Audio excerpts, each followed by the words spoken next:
اللہ تعالیٰ جل شانہ نے قرآن مجید فرقان حمید میں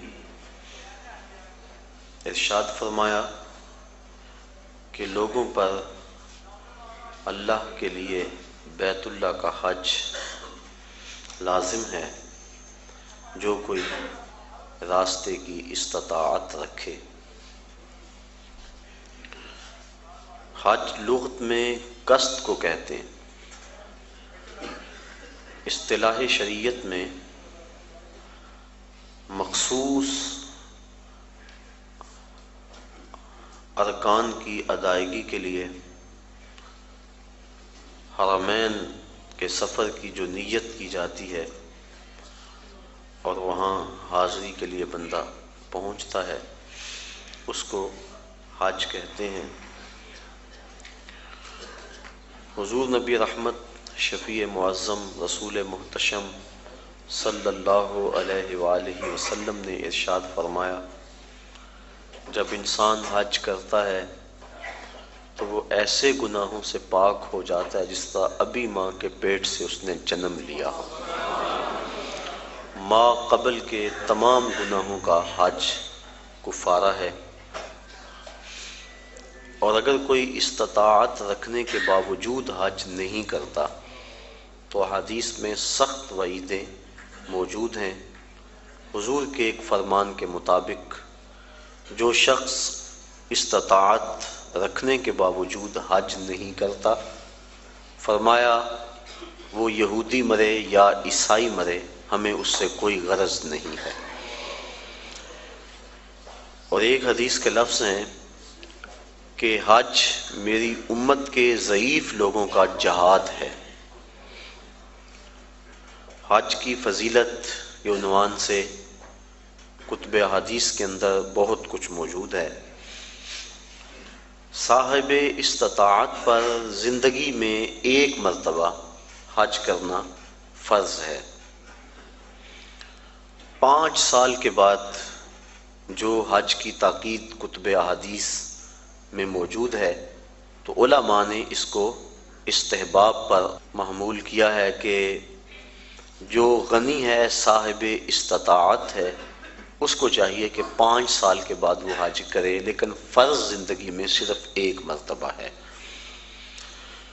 ایک مرتبہ واجب ہوا، اس نے ادا کر لیا تو وجوب اتر گیا، لیکن ویسے اس کے لیے مستحب یہ ہے کہ وہ ہر 5 سال کے بعد کر لے اگر وہ استطاعت رکھتا ہے، چونکہ حج کرنے سے اللہ تعالیٰ غنا عطا فرماتا ہے۔ جب بندہ حج کرے اللہ اسے غنی کر دیتا ہے، اس کے رزق میں بھی برکت فرماتا ہے، اس کے دین میں بھی برکت فرماتا ہے۔ ایک حدیث کے لفظ ہیں، حضور نے ارشاد فرمایا کہ حج کرو غنی ہو جاؤ گے، سفر کرو صحت پاؤ گے۔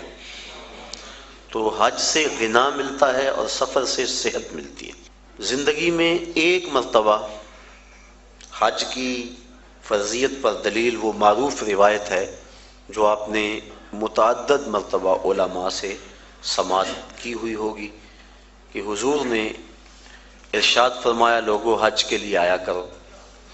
تو ایک شخص نے عرض کی حضور ہر سال آیا کریں؟ آقا کریم خاموش رہے، کوئی جواب نہیں دیا۔ اس نے پھر پوچھا حضور ہر سال آیا کریں، ہر سال حج فرض ہے؟ حضور خاموش رہے، جواب مرحمت نہیں کیا۔ اس نے تیسری مرتبہ پھر سوال کیا تو آقا کریم نے پھر خاموشی اختیار کی، پھر وقفہ سکوت توڑتے ہوئے فرمایا تم سے پچھلی امتیں نبیوں پر کثرت سوالات کی وجہ سے ہلاک کر دی گئیں، لو قلت نعم لوجبت، اگر میری زبان سے ہاں نکل جاتی تو واجب ہی ہو جاتا۔ وہ زبان جس کو سب کن کی کنجی کہیں، اس کی نافذ حکومت پہ لاکھوں سلام۔ کہا اگر میری زبان سے ہاں نکل جاتی تو واجب ہی ہو جاتا۔ تو حضور کا اختیار فی شریعت سمجھ میں آیا کہ حضور جو کہیں وہی دین ہوتا ہے۔ قرب قیامت کے فتنوں میں سے ایک فتنہ حضور نے آج سے صدیوں قبل بیان فرما دیا۔ نسائی شریف کی روایت ہے، حضور نے ارشاد فرمایا قرب قیامت میں کچھ لوگ کہیں گے کہ حلال وہی ہے جو اللہ نے حلال کیا، حرام وہی ہے جو اللہ نے حرام کیا۔ فرمایا انما اوتیت القرآن ومثلہ معہ، مجھے قرآن بھی دیا گیا اور قرآن جتنے اور علم بھی میرے سینے میں رکھ دیے گئے۔ تو جس کو میں حلال قرار دے دوں وہ ایسی ہے جس طرح اللہ نے حلال قرار دیا ہے، اور جس کو میں حرام قرار دے دوں وہ ایسے ہی ہے جس طرح اللہ نے حرام قرار دیا ہے۔ چونکہ مصطفیٰ اپنی مرضی سے نہیں بولتے، وما ینطق عن الہوی ان ہوا الا وحی یوحی، جو مالک کی مرضی ہوتی ہے وہی مصطفیٰ کی بولی ہوتی ہے۔ تو اس لیے جو حضور فرما دے وہی دین ہوتا ہے۔ تو اس نے عرض کی حضور کیا ہر سال حج فرض ہے؟ تو آقا کریم فرمایا تم سے پہلی امتیں نبیوں پر کثرت سوالات کی وجہ سے ہلاک کر دی گئیں۔ لو قلت نعم لواجبت، اگر میری زبان سے ہاں نکل جاتی تو واجب ہی ہو جاتا۔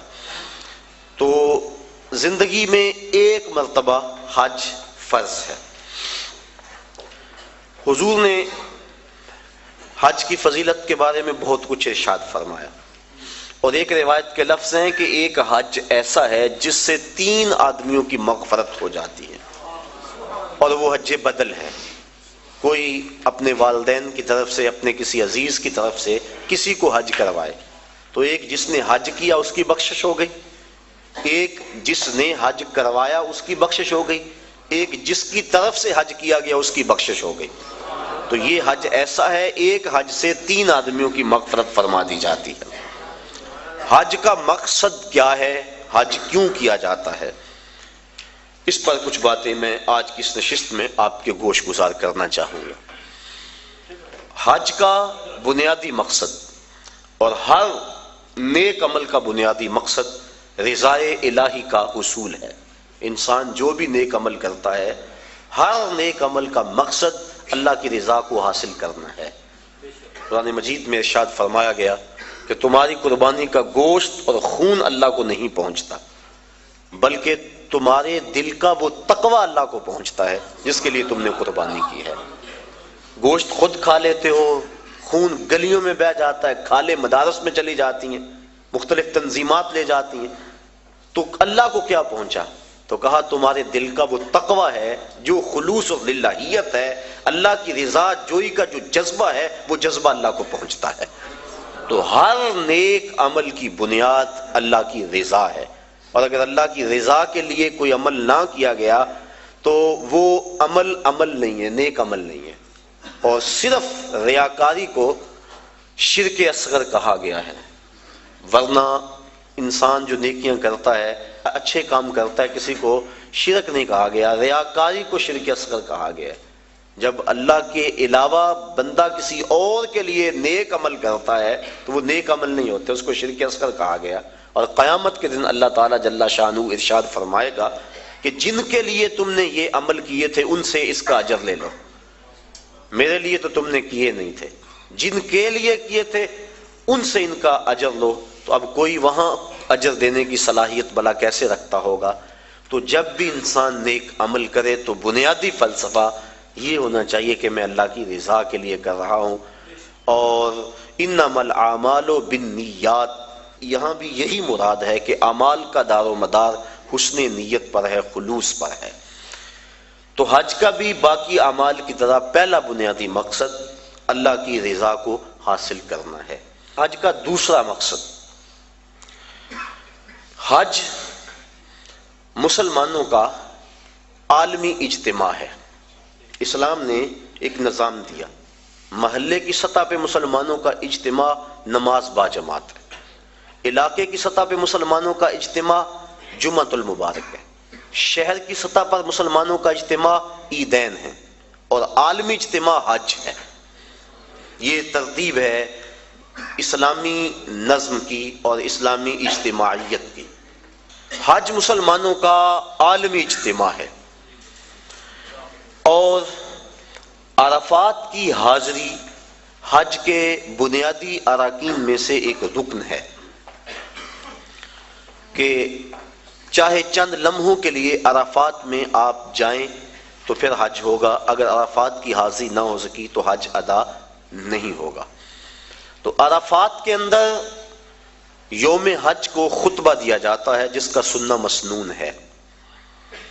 تو خطبہ حج کے اندر مسلمانوں کے عالمی اجتماع کو امام حج امیر حج کا منصب ہے کہ جو مسائل درپیش ہیں ان مسائل کی روشنی کے اندر ان کی رہنمائی کریں۔ حضور نبی رحمت صلی اللہ علیہ وآلہ وسلم کا خطبہ حج ہمارے سامنے ہے۔ اس وقت جو حالت ہے مسلمانوں کی وہ کسی سے مخفی نہیں، اور حج کے موقع پہ چاہیے تو یہ کہ امیر حج پورا سال محنت کرے، اپنی ٹیمیں مختلف علاقوں میں بھیج کر تجزیہ کرے کہ مسلمان اس وقت پوری دنیا سے پیچھے کیوں رہ گئے ہیں، اور جو سازشیں کرنے والے اہل اسلام کو ہر وقت ظلم و جبر کی چکی میں پیس رہے ہیں تو ان سے چھٹکارا کیوں کر ممکن ہے۔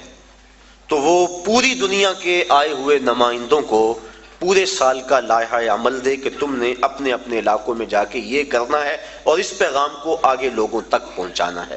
پھر پورا سال اس کی نگرانی ہوتی رہے اور سال کے بعد تجزیہ کیا جائے کہ کمی بیشی کیا ہے، کتنے فوائد ہوئے اور کہاں تک ہم نے اپنا ہدف حاصل کیا، اور ترمیم و تنسیق کے ساتھ نیا منصوبہ، نیا لائحہ عمل لوگوں کے سامنے رکھا جائے اور دنیا کے کونے کونے سے آئے لوگ حرم کے اس تحفے کو اپنے ساتھ لے جائیں اور پوری دنیا پر